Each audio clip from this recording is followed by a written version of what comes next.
하나님의 말씀은 고린도전서 15장 35절부터 49절 말씀입니다. 봉독하겠습니다. 누가 묻기를 죽은 자들이 어떻게 다시 살며 어떠한 몸으로 오느냐 하리니, 어리석은 자여, 너의 뿌리는 씨가 죽지 않으면 살아나지 못하겠고, 또 너의 뿌리는 것은 장래의 형체를 뿌리는 것이 아니요 다만 밀이나 다른 것의 알갱이 뿐이로되, 하나님이 그 뜻대로 저에게 형체를 주시되 각 종자에게 그 형체를 주시느니라. 육체는 다 같은 육체가 아니니 하나는 사람의 육체요, 하나는 짐승의 육체요, 하나는 새의 육체요, 하나는 물고기의 육체라.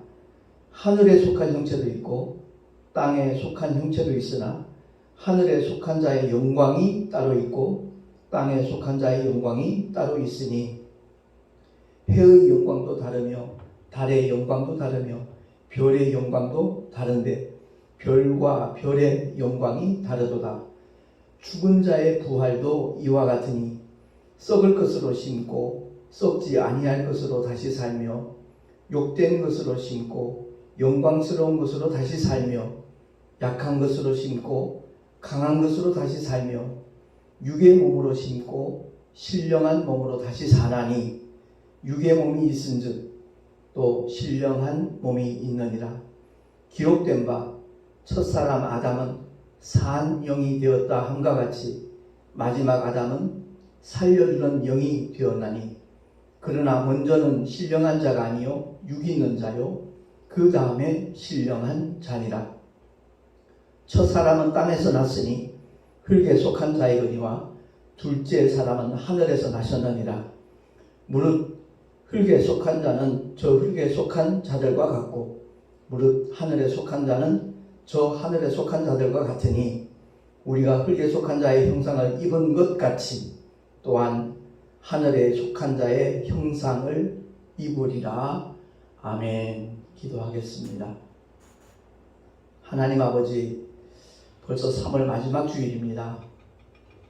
우리 모두가 다 날마다의 삶 속에서 주님과 동행하는 삶이 되게 하시고, 아버지의 뜻이 과연 무엇인가 늘 깊이 생각하며 그 뜻대로 준행하는 삶을 살아가기 위하여 최선을 다하는 하나님의 사람들이 되기를 소망하며 기도합니다. 이 한 시간도 우리에게 허락하신 생명의 말씀을 통해서 다시 한번 결단하게 하시고, 정말 하늘의 영원한 산소망을 굳게 붙잡고 살아갈 수 있는 우리 모두가 되게 하여 주시옵소서. 우리 구주 예수 그리스도 이름으로 감사하며 기도하옵나이다. 아멘. 참 세월이 무척 빠릅니다. 다음 달에 고난주간도 있고 부활주일이 있습니다. 그런데 4월달 연합기독교방송국에서 이제 발행하는 책자가 두 가지가 있어요. 하나는 아름다운 사회를, 하나는 생명의 양식. 이제 박찬양 목사님이 매월 이렇게 한 권씩 발간을 하는데, 아름다운 사회를 그 첫 번째 면에 보니까 제 아내가 칼럼을 실었어요. 수박 겉핥기는 그만하자라는 제목으로 이렇게 칼럼을 실었는데, 그 내용은 다름이 아니라 매년 매스컴을 통해서 부활절을 소개하지만 그야말로 수박 겉핥기식이라는 거죠.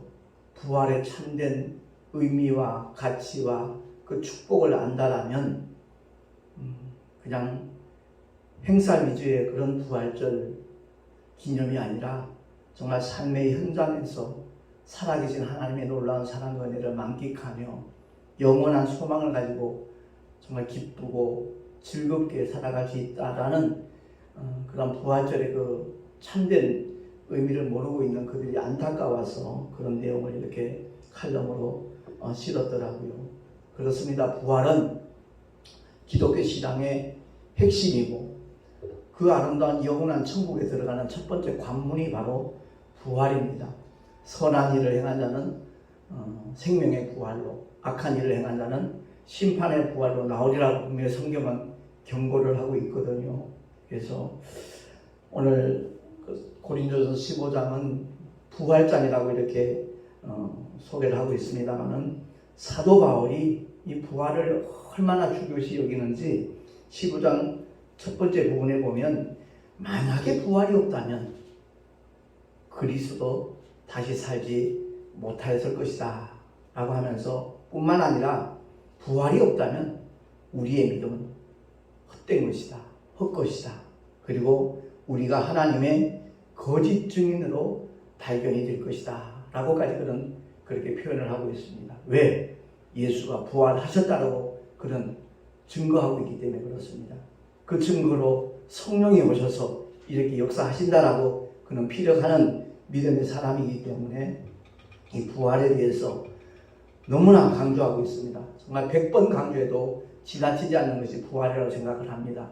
저는 1년에 그 부활절 단 하루 이렇게 부활에 대하여 메시지를 전하는 것이 참 아쉽게 느껴지는 사람 중에 한 사람입니다. 1년 365일 52주 매번 부활에 대하여 강조를 해도 결코 지나치지 않다라고 저는 그렇게 느끼고 있습니다. 그렇습니다. 우리 신앙이 정말 부활의 핵심이라면 먼저 믿는 사람들이 부활에 대하여 성경적으로 그리고 역사적으로 확실한 증거를 가지고 있어야 되는 것은 물론이고 영적인 그 원리 이치를 바로 깨닫고 있어야만 되는 것입니다. 그래야만 흔들림이 없는 겁니다. 그래서 지금 70억 인구가 이 지구상에 존재하고 있지만 모든 인류는 다 첫 아담에게서 나왔습니다. 근데 그 첫 아담은 오늘 본문에 보니까 산영이다 라고 이렇게 사도 바울이 소개를 하고 있죠. 이 산영이라는 말의 의미를 알아야 되는 겁니다. 그 뜻은 영원히 소멸되지 않는 존재라는 그런 의미입니다. 우리 인간은 영원한 존재인 영과 한시적인 존재인 육체의 결합체라고 말씀을 드린 적이 있습니다. 그렇습니다. 언젠가 한숨의 흙으로 우리는 분명히 돌아갈 겁니다. 그러나 그 한숨의 흙이 땅으로 돌아가는 그 순간 그 속에 함께 공존하고 있던 영혼은 소멸되지 않는다는 것이죠. 그래서 산영이라고 이렇게 표현을 하는 겁니다. 근데 선악과를 따먹는 불순종의 죄 때문에 분명히 우리의 마음과 몸으로 죄를 범하지만 그 책임은 영이 전가를 받습니다. 그래서 자기 아내가 따준 선악과를 하나님은 분명히 먹지 말라 명령을 하셨는데 그 말씀을 어김으로써 불순종함으로써 그만 아담이 죄를 가지게 된 겁니다. 그래서 그 죄가 소멸되지 아니하는 한, 그 죄가 사함을 받지 못하는 한 천국에는 들어갈 수 없는, 결국 지옥에서 영원히 고통받을 수밖에 없는 존재가 되고 말았다는 것이 창세기의 선언입니다. 모세가 에덴 동산에 거주한 적이 없습니다. 근데 성령의 감동에 의해서 모세 오경이라 말하면 창세기, 출애굽기, 레위기, 민수기, 신명기를 가리키는데 창세기의 모든 사건은 모세가 경험한 적이 없는 그런 사건입니다. 그런데 하나님의 감동으로 그 성경을 기록한 것인데 그가 무엇은 다름이 아닙니다. 하나님께서 천지를 창조하셨는데 첫 번째 존재, 영적 존재인 아담이 아내가 따주는 선악과를 따먹음으로 말미암아 죄가 세상에 들어왔다는 것을 말씀하고 있는 겁니다. 영원한 절망이 왔다는 거죠. 그러나 창세기는 그 영원한 절망으로 끝내는 것이 아니라 여자의 후손과 뱀의 후손의 관계를 통해서 우리에게 영원한 소망을 또한 허락을 하셨습니다. 그래서 오늘 본문에 소개되는 살려주는 영이라는 둘째 아담, 마지막 아담으로도 표현되는 예수가 오신 목적이 무엇이고 그의 역할이 무엇인가 하는 데 대해서 살려주는 영이라고 사도 바울은 표현을 하고 있는 겁니다. 베드로전서 1장 18절에 보면 주보에 나와 있으니까 우리 한번 합독을 하겠습니다. 시작.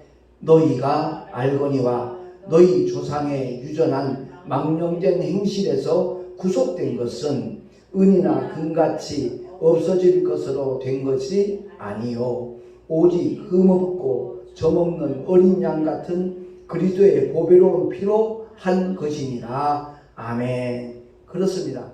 우리 모두가 다 선악과를 따먹지도 않았고 본 적도 없습니다. 만진 적도 없습니다. 그럼에도 불구하고 우리는 아담에 속한 자였기 때문에 그 죄가 그대로 유전된다는 거죠. 그래서 베드로가 그렇게 표현하는 겁니다. 너희 조상, 그가 누구죠? 첫 아담을 가리키는 겁니다. 너희 조상의 유전하는 망령된 행실, 그 망령된 행실은 다른 게 아니라 하나님이 먹지 말라고 금하신 선악과를 자기 아내가 따주니까 그대로 받아 먹었다는 그 행실이 망령된 행실이라고 이렇게 다시 한번 조명을 하는 겁니다. 그렇게 정의를 내리는 겁니다. 그 망령된 행실에서 구속될 수 있는 것은 이 세상의 어떤 수단과 방법으로 되지 않는다는 거죠. 종교도 철학도 지식도 많은 재물을 쌓는다 할지라도 이 세상의 모든 학식을 겸비한다 할지라도 그것으로 아담이 범한 그 죄의 문제를 해결할 수 없다는 거죠. 그래서 그 망령된 행실에서 우리가 구원받은 것은, 구속이 된 것은 은이나 금같이 없어질 보배로 된 것이 아니라 그야말로 흠없고 점도 없는 하나님의 그 어린 양 같은 그리스도의 보배로운 피로 우리가 다 구속을 받은 것이다라고 베드로는 선언을 하는 겁니다. 그렇습니다.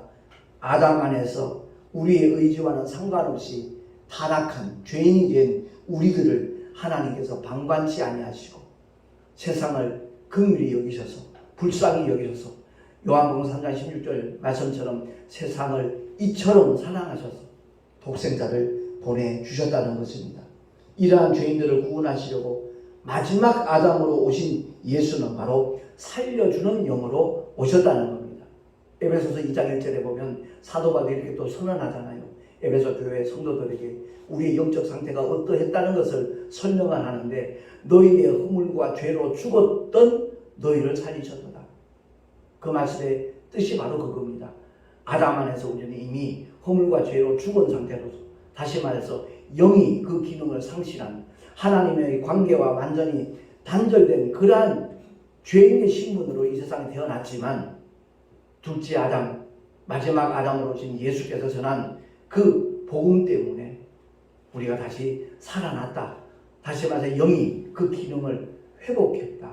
하나님과 완전히 불목해 되었던 우리가 화평케 되어지는, 화목케 되어지는 하나님의 놀라운 은혜를 더입었다라고 사도 바울은 선언을 하고 있는 겁니다. 그래서 이러한 죄인들을 구원하시기 위해서 하나님의 아들 예수는 살려주는 영으로 오셔서 첫 아담 영이 가지고 있던 우리에게 모두 유전되어지는 그 죄의 문제를 깨끗하게 단번에 그리고 영원히 완전하게 소멸하셨다는 것을 설명하는 겁니다. 그래서 예수를 믿는다는 말은요 다름이 아니라 하나님 앞에 영원히 멸망받을 수밖에 없는 죄인의 신분이었는데 하나님의 독생자, 하나님의 뜻인 예수 그리스도를 나의 구주로 믿음으로 말미암아 달리 바꿔 표현한다면 회개함으로써 예수가 4대 선진 중에 한 사람 정도로 우리가 알고 있었는데 그는 그런 분이 아니라 그야말로 만유를 구원하시기 위하여 이 땅에 오신 창조주 하나님이시라는 것을 깨닫고 고백하면서 바로 나의 왕으로, 나의 주인으로, 나의 하나님으로 모셔드리는 그 믿음을 통해서 하나님의 자녀가 되는 권세까지 하나님께서 우리에게 부여하여 주시는 줄로 믿습니다. 그래서 예수 믿으라고 복음을 전하는 그 짧은 메시지 속에는 엄청난 하나님의 약속들이, 하나님의 축복들이 담겨져 있다는 것을 우리가 분명히 기억을 해야 될 것입니다. 그래서 하다못해 전도지 한 장 나눠주는 것도 하찮은 일 같지만 그것을 통해서 하나님의 놀라운 역사가 일어날 수 있다는 것을 우리는 기억을 해야 되는 겁니다. 우리 모두가 다 처음부터 복음을 온전히 제시받아서 지금 내가 이렇게 예수 믿는 사람이 되었다고 말할 사람 아마 아무도 없을 겁니다. 당신도 예수 믿으세요. 교회 한번 나오세요. 그런 짧은 메시지를 통해서 그 모든 시간의 흐름에 따라서 하나님께서 그야말로 조밀하게 아주 세심하게 인도하시고 역사하셔서 오늘날 그야말로 나 구원받았다고 확실하는 하나님의 놀라운 사랑과 은혜로 나는 하나님의 자녀가 되었다라고 정말 고백할 수 있는 단계까지 오게 된 것이거든요. 주의 종도도 마찬가지입니다. 처음부터 복음을 다 알아서 주의 종이 되어서 말씀을 전하는 사람이 된 것이 아니라 짧은 메시지 속에서, 그리고 하나님께서는 반드시 일하시되 사람을 통해서, 환경을 통해서, 사건을 통해서 일하시거든요. 수많은 사람들을 하나님은 동원시키는 가운데 모든 환경과 사건을 통해서 결국 예수 그리스도의 십자가 앞에 무릎 꿇을 수 있도록, 그 은혜를 사모하는 마음으로 받아들일 수 있도록 하나님께서 우리를 인도하셨다는 것을 우리가 기억을 하고, 오늘 본문의 말씀을 통해서 사도 바울이 정말 이 부활에 대해서 아주 알아듣기 쉽게 설명을 하고 있잖아요. 뭔가 하면 35절 이하에 누가 묻기를 죽은 자들이 어떻게 다시 살며 어떠한 몸으로 오느냐 라고 질문한다는 거죠. 그때 바울의 답변이 그겁니다. 어리석은 자여, 너의 뿌리는 씨가 죽지 않으면 살아나지 못하겠고, 또 너의 뿌리는 것은 장래의 형체를 뿌리는 것이 아니요 다만 밀이나 다른 것에 알갱이 뿐이로되, 하나님이 그 뜻대로 저에게 형체를 주시되 각 종자에게 그 형체를 주시느니라 라고 그렇게 설명을 하고 있는 겁니다. 언젠가도 말씀드렸지만 사과씨, 감씨 얼마나 작습니까? 근데 그 씨 안에는 그 사과의 세계가, 감의 세계가 다 들어있다는 거죠. 하나님의 말씀의 씨앗, 이 복음이 그야말로 우리가 보기에는 아무것도 아닌 것처럼 느낄 수 있지만 그 말씀이 결국 우리 속에서 살아서 역사한다는 사실입니다. 그래서 사도 바울이 결론적으로 이렇게 소개하는 메시지가 바로 베드로전서 1장 23절 이하에 나와 있거든요. 우리 한번 합독을 하겠습니다. 시작. 너희가 거듭난 것이 썩어질 씨로 된 것이 아니요 썩지 아니할 씨로 된 것이니 하나님의 살아있고 항상 있는 말씀으로 되었느니라. 그러므로 모든 육체는 풀과 같고 그 모든 영광이 풀의 꽃과 같으니 풀은 마르고 꽃은 떨어지되 오직 주의 말씀은 세세토록 있도다 하였으니 너희에게 전한 복음이 곧 이 말씀이니라. 아멘. 그렇습니다. 언젠가 한 줌의 흙으로 돌아갈 우리의 육체입니다.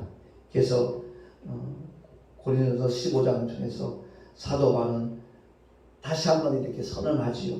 형제들아, 내가 이것을 말하노니 혈과 육은 하나님 나라를 유업으로 받을 수 없고 또한 썩은 것은 썩지 아니한 것을 유업으로 받지 못하느니라 라고 50절 51절에 그렇게 말씀하고 있거든요. 다시 말해서 우리의 육체는 혈과 육으로 구성되어 있잖아요. 결코 한시적인 존재, 시한적인 존재인 우리 육체가 영원한 하나님의 나라, 그 하나님의 유업을 받을 수 없다는 거죠. 결국 썩은 것은 썩지 않은 것을 유업으로 받지 못하는 것과 똑같이 우리 육체는 언젠가 한 줌의 흙으로 돌아가지만 그야말로 하나님의 마지막 나팔 소리에 순식간에 호련이 다 변화할 거라는 겁니다. 그래서 이 지구상에 거하는 모든 사람들이 그야말로 두 부류로 나눠진다는 거죠.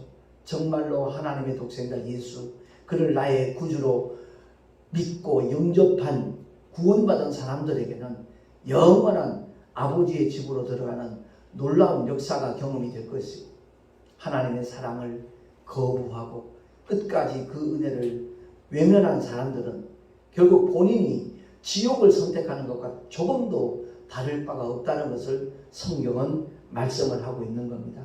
그래서 우리가 신앙생활 하면서 참 교회를 위하여 헌신하고 섬기는 모습들 참 귀하고 아름답지만 저 개인적으로 그렇습니다. 복음을 전하는 일보다 더 아름답고 귀한 사역은 없다라는 것입니다. 말을 잘하건 못하건 상관없습니다. 베드로가 그야말로 주는 그리스도시요 살아계신 하나님의 아들이시라고 신앙 고백한 것처럼 이와 같은 동일한 깨달음이 있고 동일한 고백을 하는 사람이라면, 그리고 사도 바울처럼 그는 만나는 모든 사람들에게 첫 번째 전하는 메시지가 다른 것 아닙니다. 예수는 그리스도시다. 예수는 구주시다. 라는 것을 전하는 것이고, 난 예수 믿습니다 라고 말하는 사람들에게는 그러면 너희가 믿을 때에 성령을 받았느냐 라고 던지는 두 번째 인사말입니다. 그렇습니다. 우리가 누군가가 전해서 처음 교회에 발을 디뎠을 때 아무것도 모르는 백지 상태입니다. 그런데 하나님의 말씀을 목사님의 설교를 전해서 듣고 반복해서 듣는 가운데 나도 모르는 사이에 믿음이 싹트기 시작합니다. 그리고 그리스도의 말씀을 계속해서 들을 때 그 믿음은 분명히 자라나게 되어 있습니다. 그래서 복음을 전하는 그 발보다 아름다운 발은 없다라고 사도 바울은 로마서를 통해서 그렇게 설명을 하고 있는 것이죠. 아무쪼록 오늘 말씀을 통해서 우리가 꼭 기억해야 될 것은 기독교의 핵심이 무엇인가?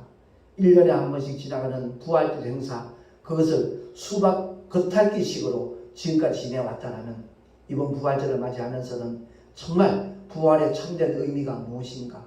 그 예수 믿는 믿음의 결과가, 믿음의 결국이 과연 어떤 것인가 하는 것을 바로 우리가 살펴보는 가운데 무엇보다도 사모하는 마음을 가지면 됩니다. 성령 하나님, 나로 하여금 깨닫게 해주세요. 진리를 알게 해주세요. 아버지의 법을 아는 자가 되게 해달라고 우리가 정말 간절하게 기도하면, 제가 언젠가도 고백했듯이 저는 기도할 줄 전혀 모르는 사람이었습니다. 그러나 신술감리교회 첫 번째 부흥회가 있을 때 그 담임 목사님이, 리승수 목사님 그렇게 늘 광고를 하시더라고요. 은혜 받기를 원하는 분들은 부흥회를 놓고 기도하십시오. 그 강사 목사님을 위해서 기도하십시오. 은혜 받기를 사모하는 마음으로 하나님 앞에 늘 고백하십시오. 그럼 분명히 하나님이 은혜를 주실 겁니다. 그 얘기만 듣고 저는 피해서 그 야전 침대 혼자 잠자기 전에 한 30초 정도밖에 기도 안 했을 거예요. 하나님 아버지, 이번에 부흥회 한다고 하는데 저도 은혜 받고 싶습니다. 제게 은혜 주세요. 저에게도 은혜 주세요. 저도 은혜 받고 신앙생활 하게 해주세요. 그 기도가 전부였습니다. 정말 30초도 안 되는 그 기도를 하나님께서는 귀 기울여 들으셨고요. 부흥회 기간 월요일 저녁부터 토요일 새벽 시간 마치는 시간까지 한 시간도 빠지지 않도록 하나님께서 그 부흥에 참석할 수 있는 특별한 은혜까지 허락을 해주셨거든요. 아무쪼록 저와 여러분 기도에 대해서 다시 한번 기억해야 될 것은, 기도한 내가 잊어버릴 수 있고 내 기도에 대한 똑같은 기대치의 응답이 없을지라도 기도는 결코 멈춰서도 안 되고 중단해서도 안 되고 끝까지 주님이 내 영혼을 취하여 가시는 그 순간까지 기도해야 된다는 것을 우리가 명심을 하고 끊임없이 성령의 인도함을 받을 수 있는 하나님의 사랑으로 살아갈 수 있기를 예수 그리스도의 이름으로 축원합니다. 다시 한번 강조하는 것은 이제 4월 달에 고난주간이 있고 부활주일이 있습니다. 그때 무엇보다도 부활의 참된 의미가 무엇인가를 성경을 통하여 다시 한번 살펴보고 확실한 부활의 산소만을 가질 수 있는 우리 모두가 될 수 있기를 예수 이름으로 축원합니다. 기도하겠습니다.